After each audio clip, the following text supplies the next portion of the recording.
Hello students, क्या हाल है? बढ़िया हैं। आज हमारे रिटायरमेंट का लास्ट डे है, डे 4। ठीक है। एक छोटी सी एडजस्टमेंट और बची हुई थी, लेकिन पिछली क्लास को कनेक्ट करने वाली क्लास है ये वाली, है ना? तो पिछली क्लास एक बार देख लेना, उसमें जो एग्जाम्पल कराया था उसी का एक और वर्जन समझ लीजिए आप। तो चलिए स्टार्ट करते हैं। एक छोटा सा एग्जाम्पल फिर से। Adjusted capital of A. Adjusted का मतलब ये है, जैसे कैपिटल अकाउंट हम बनाते हैं, उसमें क्रेडिट में चीज़ें लिखी हैं, डेबिट में चीज़ें लिखी हैं। तो क्रेडिट में से डेबिट माइनस कर लो, जिसे हम टू बैलेंस कैरिड डाउन नहीं बोला करते, ये वो है एडजस्टेड कैपिटल। तो एडजस्ट, कभी कभार क्वेश्चन में एडजस्टेड वर्ड लिखेंगे, कई बार नहीं भी लिखेंगे, केवल लिख देंगे कैपिटल ऑफ ए है।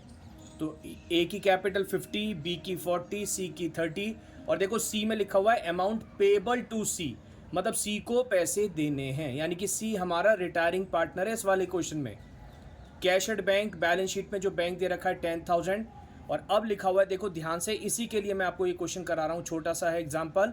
सी was paid through cash brought in by A and B in such a way to make their capital in new ratio and decided to maintain rupees 15,000 as cash at bank.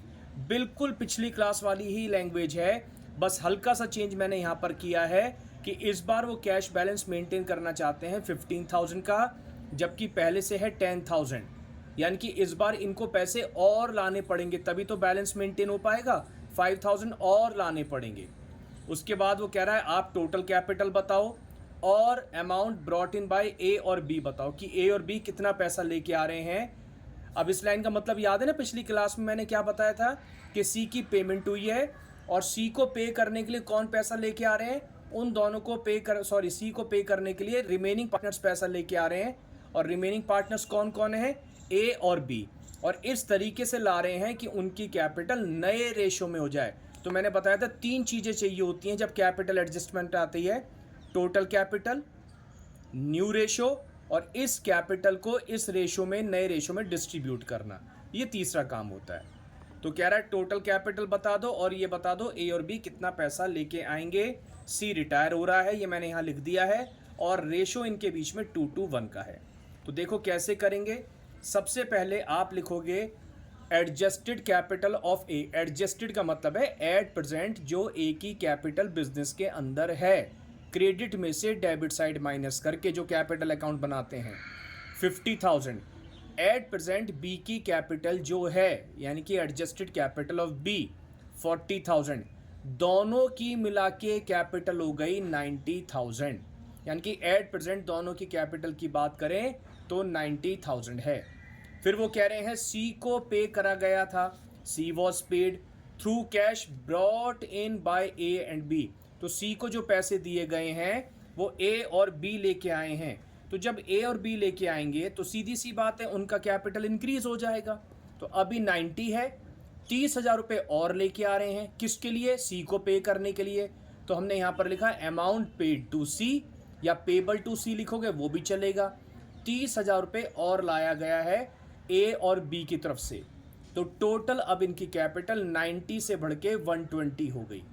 इसके अलावा last में एक line लिखी हुई थी, क्या लिखी हुई थी कि पार्टनर्स ने डिसाइड किया है कि वो मेंटेन करेंगे कैश बैलेंस 15,000, जबकि है कितना?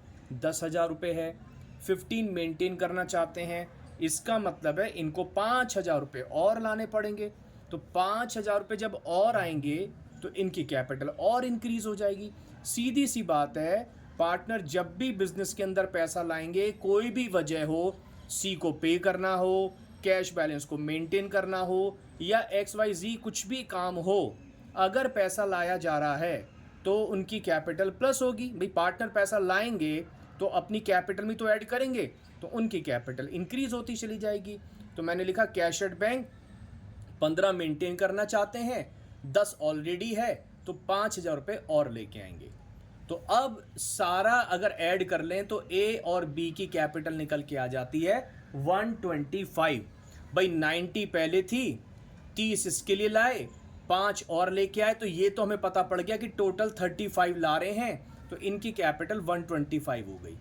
अब वो हमने बात करी थी टोटल कैपिटल है न्यू रेशो, तो न्यू रेशो निकालने का तरीका याद है मैंने क्या बताया था? अगर कुछ नहीं बता रखा तो जो पार्टनर जा रहा है उसका रेशो आपको हाइड करना है, सिर्फ छुपाना है। जैसे 2:1 है तो ये छुपा लो, जो बच गया यही नया रेशो, यही गेनिंग रेशो का काम करेगा। बड़ी आसान सी बात है। तो यहाँ पर आपका न्यू रेशो आ गया 1:1। अब इस कैपिटल को इस रेशो में डिस्ट्रीब्यूट कर दो। इसे ही हम बोलते हैं, क्या बोलते हैं? कैपिटल एडजस्टमेंट, यानी कि कैपिटल उनके न्यू रेशो में हो जाएगी। लिखा हुआ था ना, in such a way to make their capital in new ratio. अपनी कैपिटल को वो नए रेशो में करना चाहते हैं। तो 125 के लिए जब करेंगे A's capital 125 into 1/2 62,500, same B की कैपिटल 62,500। तो ये क्या निकल के आई कि ए और बी की कैपिटल इतनी होनी चाहिए एज पर न्यू एग्रीमेंट। और है कितनी? एट प्रेजेंट कितनी है? हम पहले पढ़ रहे थे तो एट प्रेजेंट कितनी है? 50,000 है। होनी कितनी चाहिए? 62,500। तो बताओ कितनी लेके आनी चाहिए? इसको भी 50 है, इतना होना चाहिए। तो कितना लाएगा ये? 12,500। अमाउंट ब्रॉट इन बाय ए 12,500। 62,500 में से एट प्रेजेंट हमने माइनस कर दिया, बाकी पैसा ये और लाएगा। सेम वे में बी को कितना लाना चाहिए? 62,500 होनी चाहिए। ये मतलब है होनी चाहिए। ये नई कैपिटल आ गई माइनस पुरानी वाली कैपिटल, यानी कि जो पहले से बिजनेस के अंदर है। कितनी है? 40। तो कितनी लेके आएगा ये? 22,500। तो देखो ये इतने पैसे लाया, ये इतने पैसे लाया, टोटल अमाउंट कितनी लाई गई? वही 35,000। 12,500 प्लस 22,500, ये हो गया 35,000 रुपये। और यही तो बात हो रही थी, 35 लाए थे, 30C के लिए लाए थे, 5,000 रुपये बैंक को मेंटेन करने के लिए लाए थे। अब यहाँ क्लियर हो गया कि कैपिटल को अगर इनको नए रेशो में रखना है तो ये इतने पैसे ला के देगा, ये इतने पैसे ला के देगा। अगर इसकी जर्नल एंट्री पूछ लेगा तो बताओ, जब पार्टनर पैसे लेके आता है तो क्या एंट्री बनाते हैं?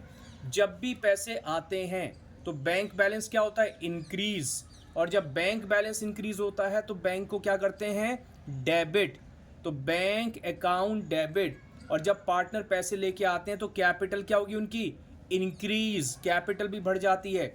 बिजनेस के अंदर और पैसे ला के जमा करा दिए तो कैपिटल इंक्रीज। और जब कैपिटल इंक्रीज होती है तो कैपिटल को क्रेडिट करते हैं। तो जर्नल एंट्री अगर मांगेगा, bank account debit to A's capital to B's capital. Bank balance increase हो गया, ए की कैपिटल बढ़ गई और बी की कैपिटल बढ़ गई। तो आई होप आपको ये वाला जो एग्जाम्पल है समझ में आ गया होगा। रिटायरमेंट में एक ये लास्ट एग्जाम्पल हमारा बचा हुआ था कि अगर कैश बैलेंस ज़्यादा मेंटेन करने को बोलेगा तो कैसे करेंगे। अब मैं नहीं समझता कि शायद आपसे कोई क्वेश्चन ना हो पाए। चलिए मिलते हैं अगली वीडियो में, तब तक के लिए थैंक यू।